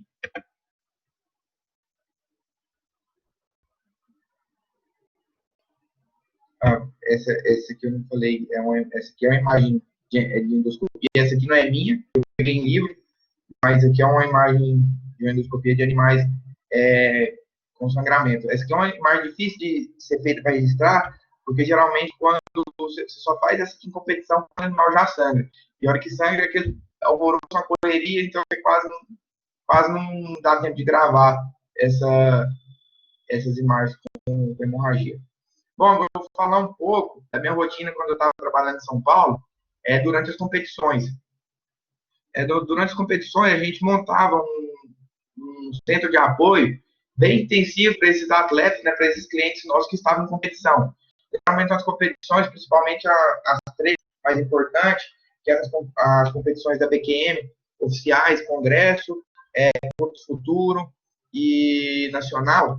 Então, a gente montava esse acampamento, né, e assim, a gente ficava morando lá pelo menos uns 10 dias no parque de exposição, dando esse suporte que nossos clientes precisavam. Por quê? Animais que geralmente vinham de alguma lesão, animais que a gente tinha um histórico de alguma patologia que já estava em tratamento, passavam rotineiramente pela clínica, né, pelo centro de apoio, e a gente examinava esses animais, fazia o raio-x, fazia ultrassom, fazia endoscopia, e entrava muito com a parte de fisioterapia, porque nessas competições não podia entrar com medicação nenhuma, que já dava um caráter de doping. Você tinha, no nosso trailer, a gente dormia num trailer lá no fundo, tinha até a tabela para saber qual medicação a gente podia usar com tantos dias pelo dia que o animal ia competir. Por exemplo, uma vez um treinador, o animal cortou o canto da boca, ele passou Ganadol, que é uma pomada assim, que todo mundo usa, só que ela é feita de penicilina. Penicilina deu no doping, por causa da absorção da mucosa da penicilina, o animal foi desclassificado e o treinador ficou 1 ano sem poder competir. Então, essa questão do doping é uma questão muito séria. Por isso que a gente entrava com a parte mais de fisioterapia, para prevenir e evitar não precisar medicar esses animais. Até que teve um caso engraçado, até uma aqui engraçado, foi desastroso. mas serviu de experiência.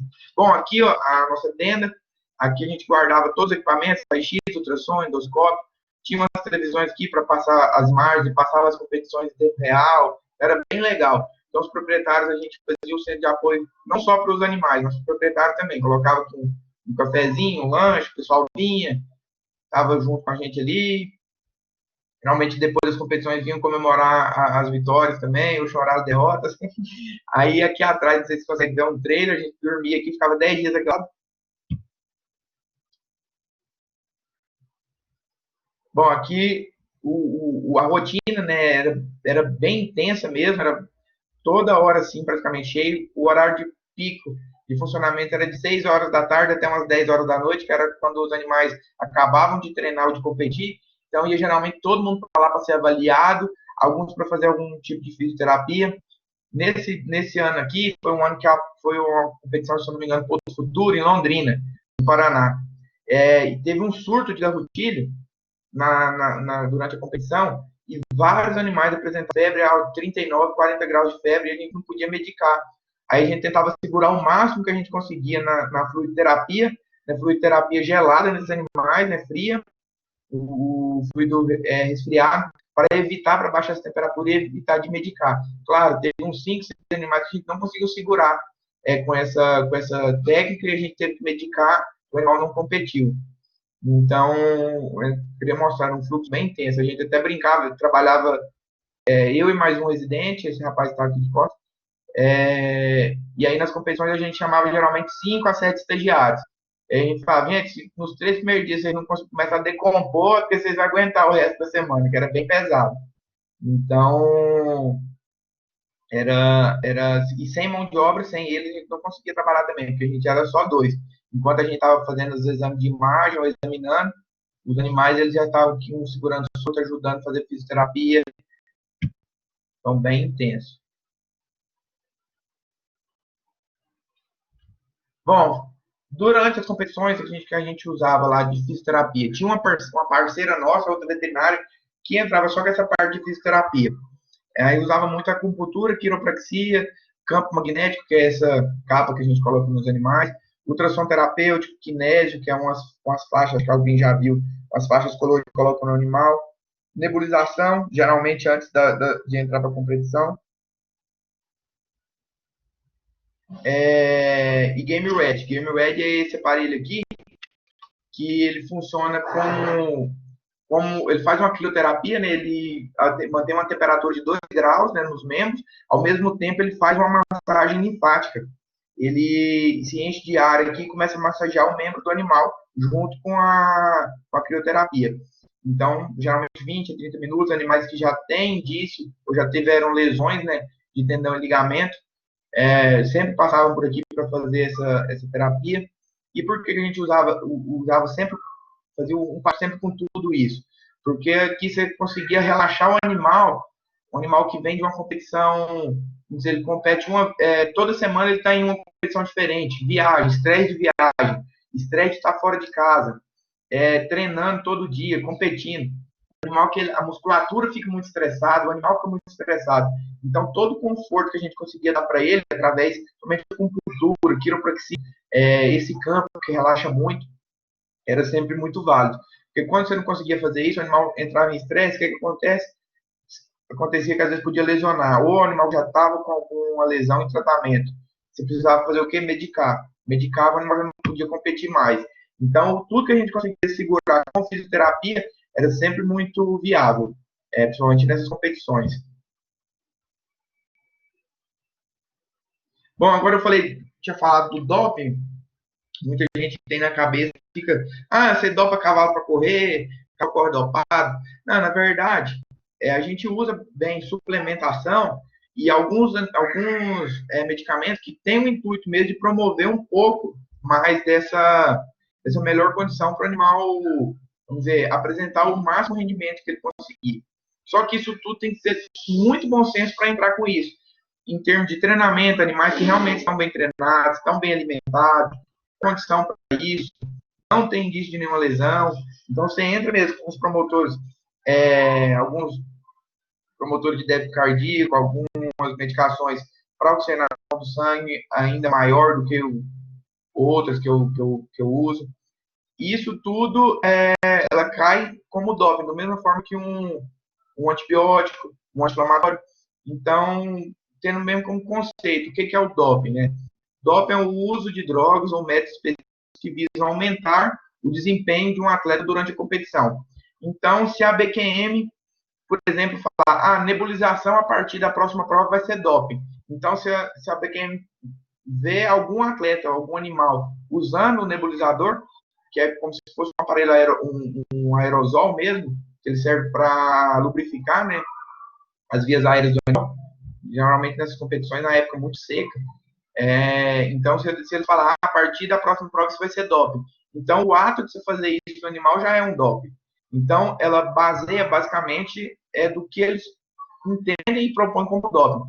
Tanto é que, por exemplo, na BQM, a vigilância, né, e o conceito da instituição do doping é na criação do manga larga, na competição do manga larga, na nacional é outro, nos cavalos hábitos, cavalos de pismo é outro. Então, cada associação tem uma forma diferente de enxergar essa questão do doping, né? E aí a pessoa usa muito essa questão do doping no critério de animais de esporte, porque na Inglaterra que eles usavam, eles falavam que doping era uma injeção, né, uma medicação ilícita que era feita para o animal assegurar que o animal ia ganhar a prova, ou seja, ele ia promover aquela medicação, ia fazer o animal ganhar a prova. E é isso que deu um preconceito, né, nesse nome doping hoje no Brasil. E isso tem muitos mitos e verdades, né? A pessoa fala, qual é a sua opinião? A minha opinião é falar, porque teoricamente existe pessoas que usam isso vamos dizer, para o bem e para o mal, de forma correta e de forma... Só que não pode generalizar, porque muitos animais, né, muitos atletas precisam de certas medicações que às vezes não pode ser usada durante um período de competição. Então, esses animais eles só começam a passar para o tratamento final do ano, intervalo de prova, quando ele realmente necessita. A gente fala, não vamos parar ele agora, vamos deixar ele parado uns 3 meses para conseguir tratar, para conseguir medicar. Porque se medicar nas épocas das competições, não pode competir. Então, basicamente, doping é isso.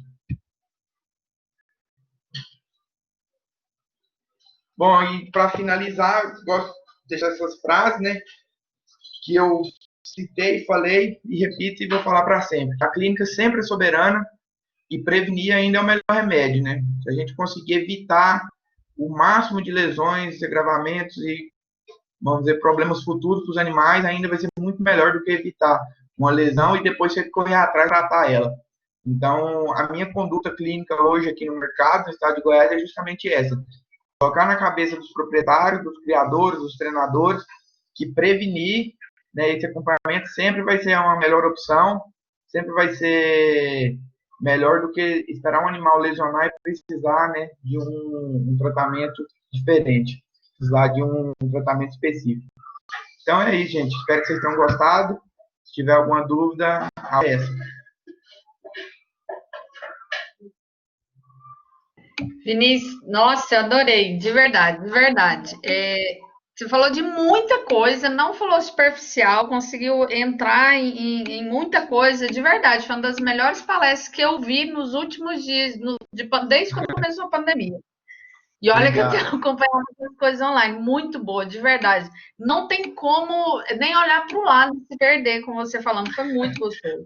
Muito bom mesmo. Acabar a pandemia, voltar às aulas, dar uma presencial, fazer um mini curso, uma coisa prática. Não, eu ia falar, você vai ficar uns 3 dias com a gente. Nós vamos montar um mini curso. Mini curso com o Vinícius, os 3 dias direto. À disposição.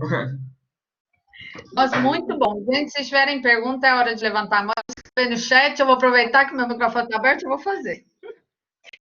Algumas coisas, eu sempre pergunto, porque a ideia, compartilha sua câmera. Não, vou deixar seu contato aí um tempo, depois a gente compartilha a câmera. Porque o intuito do ciclo de palestra é trazer os especialistas de cada área e mostrar para os alunos isso que você mostrou, essa rotina,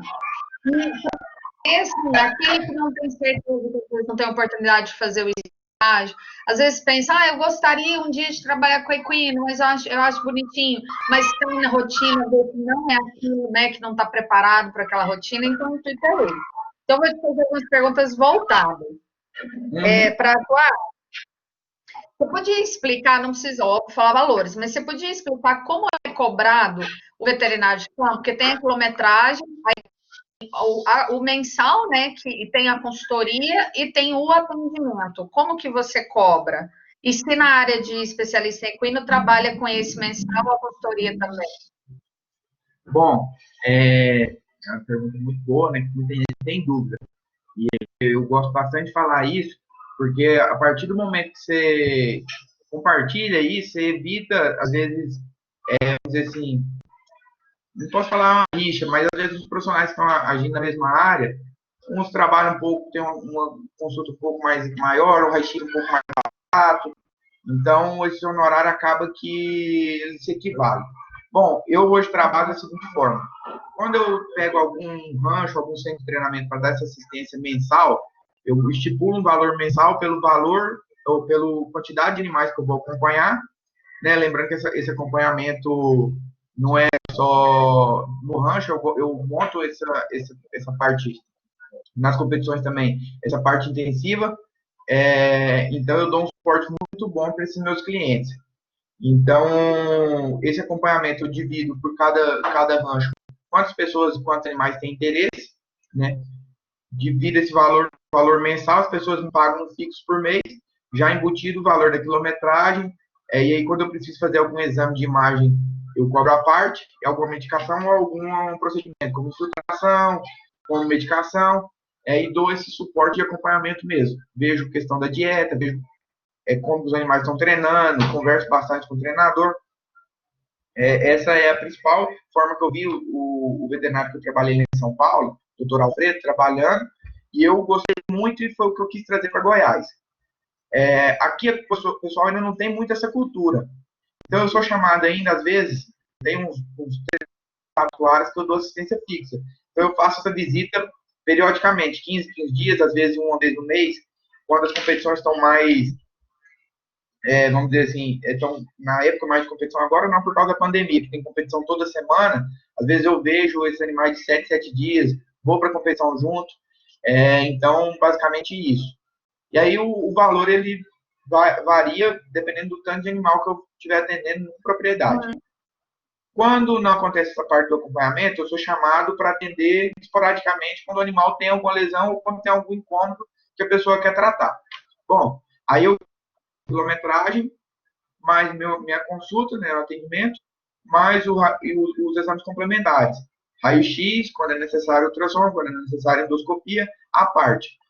O que eu faço bastante? Quando eu vejo mais de um animal, ou preciso fazer alguns procedimentos, por exemplo, infiltração, algum tipo de medicação específica, eu embuto um valor de consulta nesse tratamento e passo um valor fechado para o meu cliente.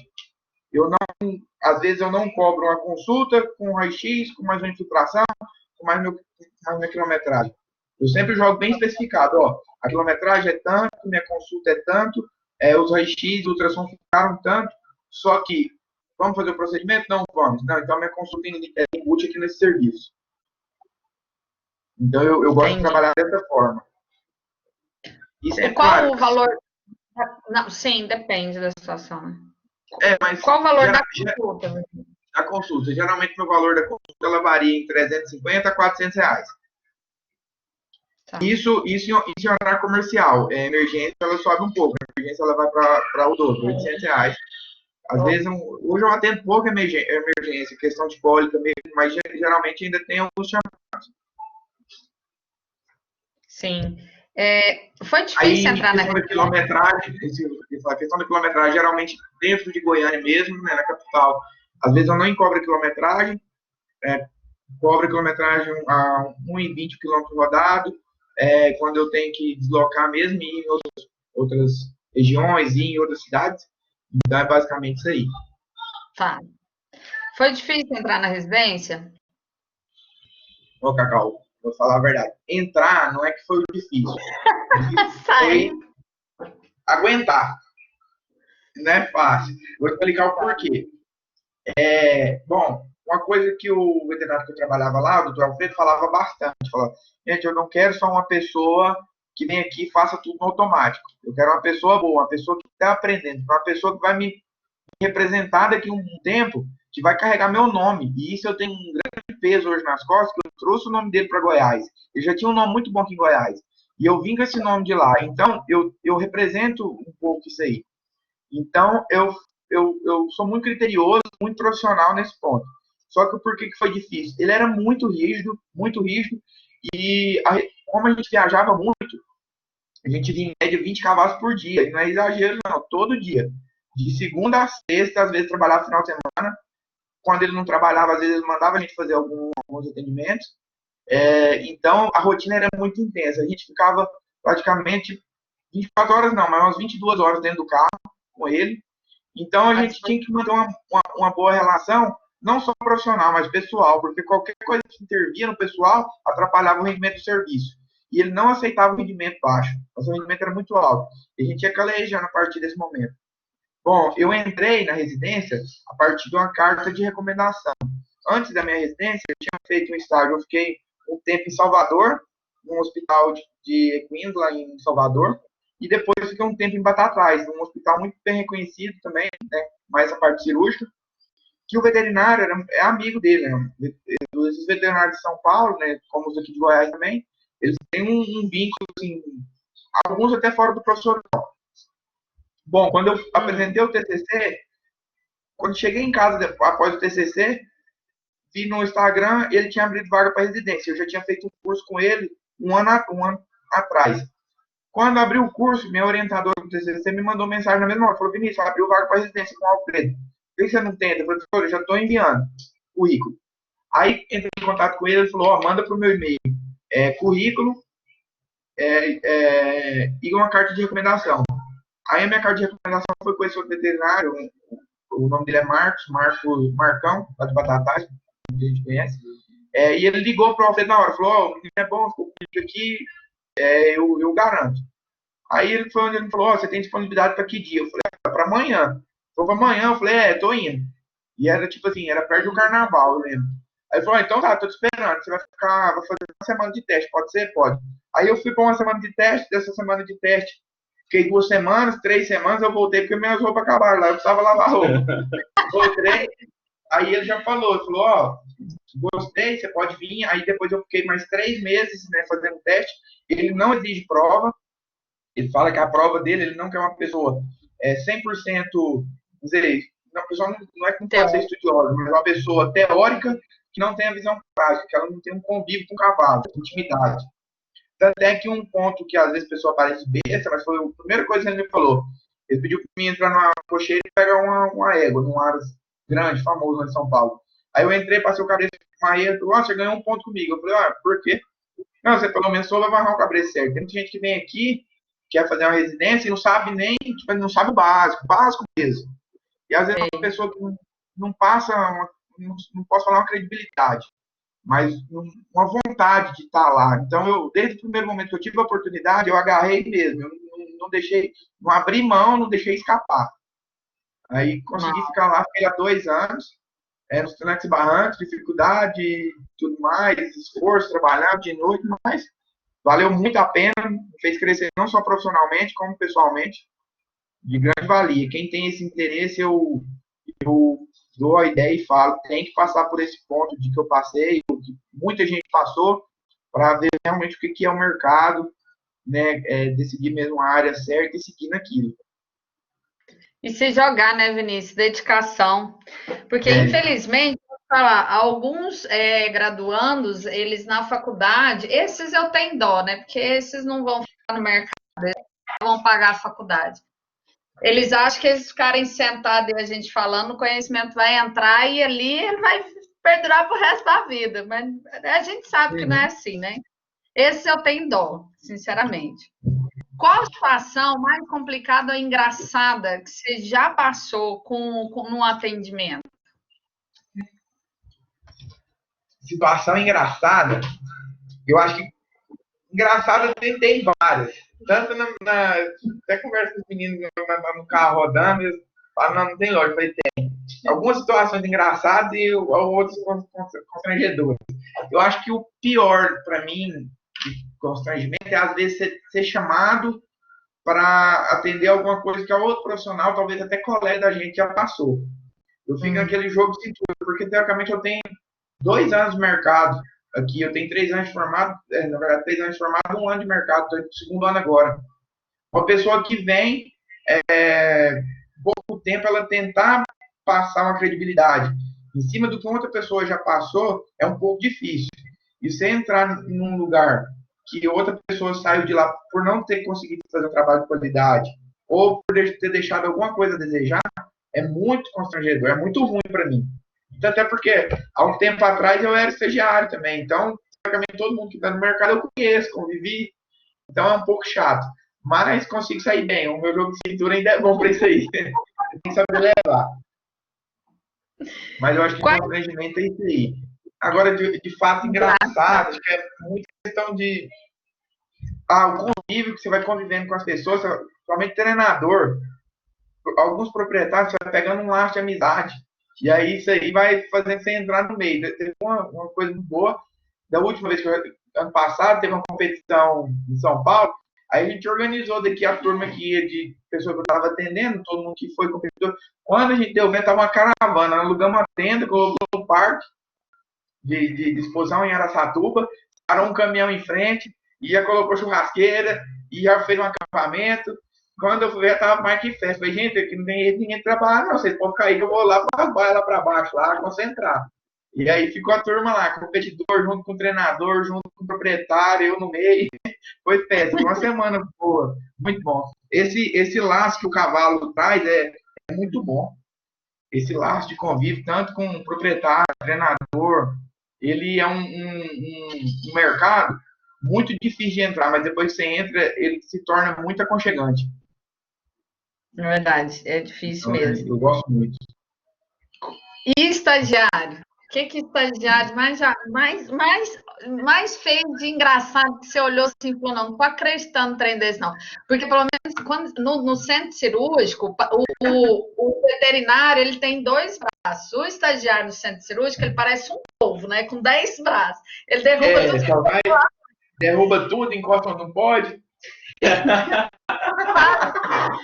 Sério, gente, o que eu mais tinha, eu já deixava 2, lá na clínica, eu já mandava deixar dois kits de cirurgia preparados, porque o estagiário ia derrubar, certeza. Um ia contaminar, certeza.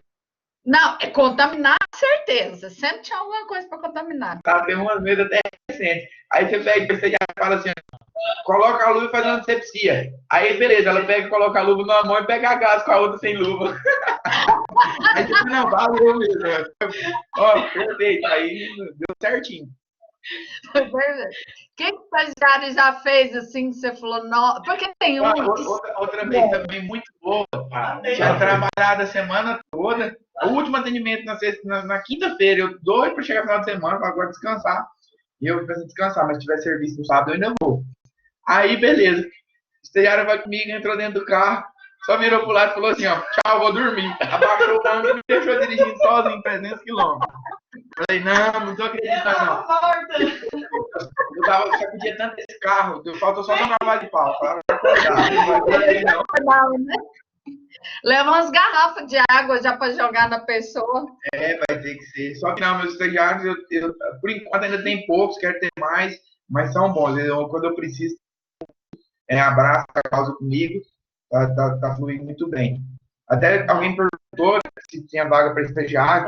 Tem sim, eu vou estar sim, eu sei de estágio, porque quando era minha época, né, que eu brava estágio, eu também tive grandes oportunidades aqui, então eu dou essa chance, porque eu tive essa chance e eu gosto de passar isso para frente.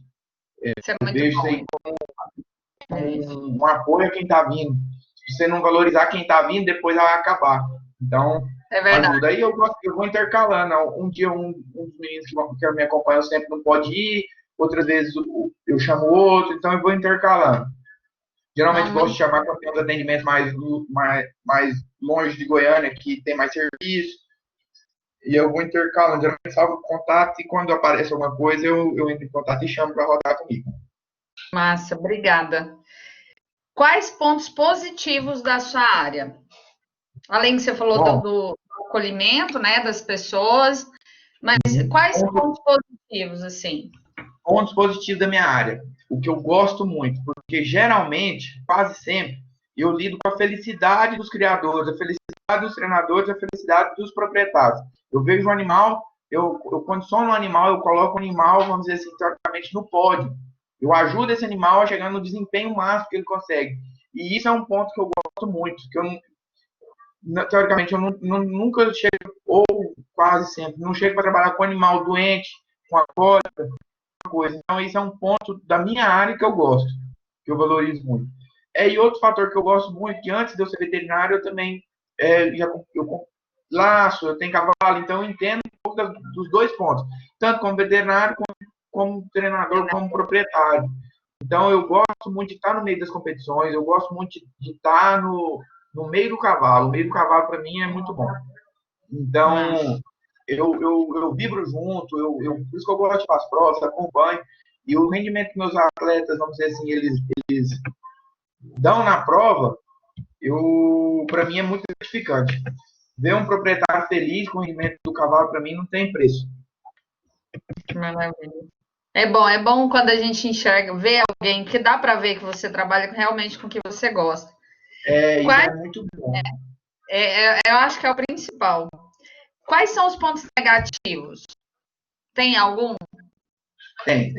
Tudo que você vai falar, você pode listar os pontos positivos e os pontos negativos.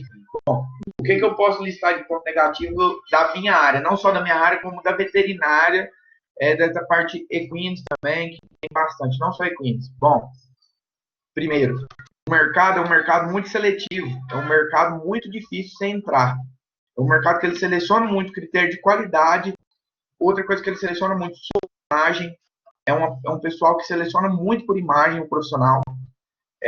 Então, isso eu vejo um ponto negativo. E ao mesmo tempo que eles têm esse critério de seleção, eles não têm o critério para saber qualificar o seu serviço com remuneração. Tem um serviço de qualidade de um preço mais barato, posso dizer assim. Esse é um ponto negativo ainda, mas que está sendo quebrado. Devagar, estou conseguindo, não eu, mas vários profissionais da área, bons profissionais estão conseguindo mudar isso.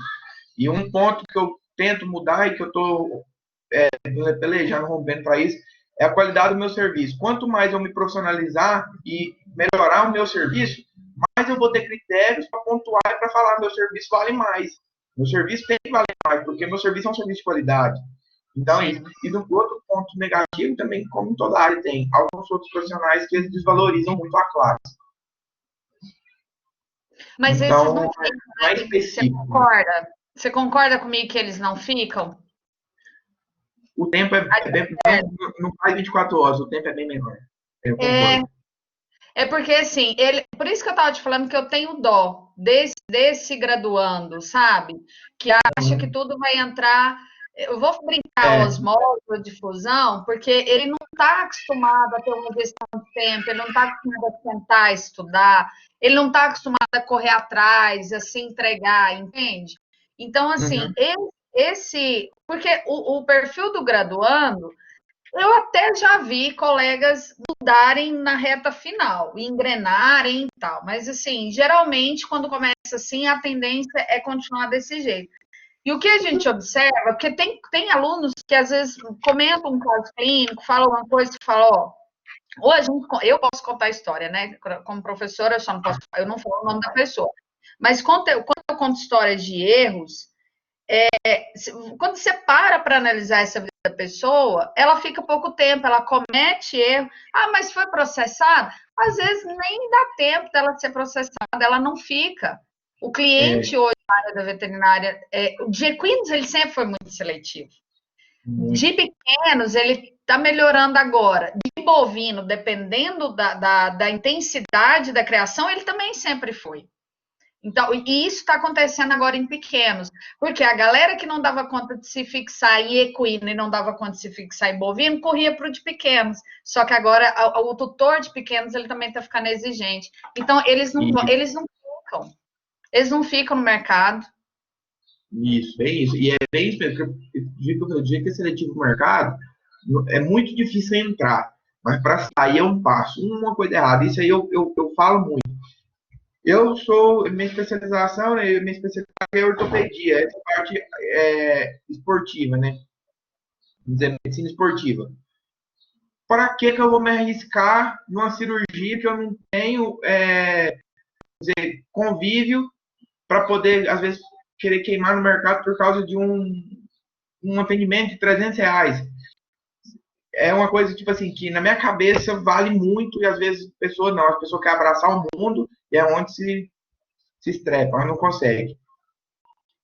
É meio doido, né? Se arriscar numa coisa que não... Arriscar uma coisa que não é da área, que não é rotina, é complicado. Nessa praia.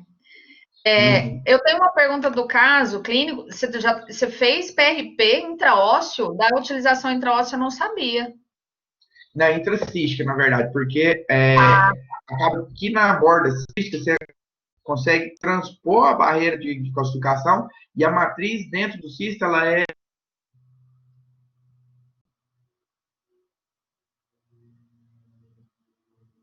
Oi? Não fiz, eu não fiz, tem algumas pessoas que já falaram que fez e teve um bom resultado. Eu tenho um pouco de medo ainda, mas por estar manipulando um osso subcondral, um cisto subcondral. Mas é uma técnica que já tem estudo já. Bacana. Porque como o meu estudo é mais voltado para sinovite, então eu não tinha visto ainda. Aqui em Goiás, vocês montam aquele centro de apoio intensivo também nas competições? Bom, aqui em Goiás, como as competições aqui são menos frequentes do que lá para São Paulo, eu sempre estou junto. Eu não monto um centro de apoio, geralmente eu tenho algumas parcerias na parte de fisioterapia, coloco um ponto de apoio para mim atender meus clientes, não tem aquele mesmo de fluxo, o número de animais que estão na competição aqui ainda é menor, mas eu sempre estou junto nas competições, principalmente aqui, eu atendo muito o pessoal aqui do tambor. Região de Rio Verde, Jataí, Mineiros, tem muito animal de três tambores, animal de laço, atendo bastante também. Então, principalmente nas competições de tambor, que eles exigem muito, que os clientes são bem mais perigosos, eu sempre estou junto, eu sempre estou ajudando essa parte. Eu sempre monto essa parte esse centro. Não chega a ser o centro em si, mas eu estou lá com a estruturinha, pelo menos montada, para dar um apoio. Mas não pelo quando eu vou... Tem. E quando eu vou para São Paulo, nas competições lá, geralmente eu não monto. Aí eu trabalho junto com o Alfredo, que era o veterinário que eu trabalhava. Ele me cede um espaço, eu coloco minhas coisas, põe meu banner. Então eu trabalho junto na tenda com ele. Entendi, massa. Então eu monto lá junto. Aí meus clientes vêm, eu atendo, que querendo ou não, soma para mim, soma para ele. Então a gente trabalha uma parceria lá. Parceria. Gente, alguém tem alguma pergunta? Se não quiser abrir o microfone, escrever aqui no chat. Se alguém tiver uma pergunta, é aqui do lado aqui que eu vejo elas que vão mandar. Isabela, ajuda aí, só mostrar. Apareceu. Apareceu? Não pergunta ainda não. Isabela, ajuda. Vinícius, o que você daria de conselho para o pessoal? Pode ser só para quem quer equino ou para os alunos da veterinária? Qual conselho toda área, quem querer seguir. Primeira coisa, eu falo porque eu falei no início da palestra, né? Eu, há pouco tempo, estava no mesmo lugar que eles estão hoje. Então, primeira coisa, se a pessoa tem um sonho, ela não pode desacreditar, ela tem que correr atrás e ter força de vontade, que é o principal. Aí, a partir disso, as oportunidades começam a surgir. E depois que surge uma oportunidade, ela tem que focar naquilo. Então, para quem está passando por essa fase, eu dou sempre o conselho: segue firme, estuda, por mais que não vai usar isso no futuro, mas nenhuma coisa que você estuda você aproveita sempre, né? Tudo que você estuda, você aproveita. sempre estar procurando mais, nunca se contentar com o que já tem nessa parte, realmente, conhecimento. E aproveitar, fazer bons relacionamentos, bons convívios, porque isso é fundamental. O estudo é sempre muito importante. Só que eu já vi muitas pessoas nesse período, principalmente estágio, que esquece um pouco do convívio. Esquece de chegar, de ser uma pessoa gente boa, de conviver bem. Isso aí me abriu muitas portas. Eu fiz muitas amizades na minha época de faculdade e época de estágio através disso. Então, claro, meu rendimento de faculdade sempre me ajudou. Só que minhas portas sempre foram abertas por esse convívio e boa relação que eu tive com outros veterinários, com outras pessoas aqui em Goiás, fora de Goiás. Então, isso sempre me ajudou muito. Então, gente, você nunca perca tempo.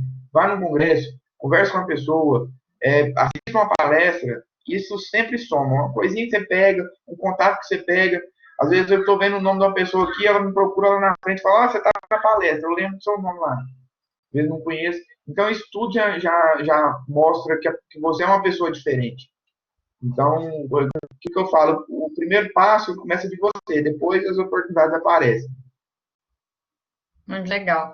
O Matheus fez uma pergunta. É normal o cavalo ter os cascos sensíveis e fracos? Boa pergunta, Matheus.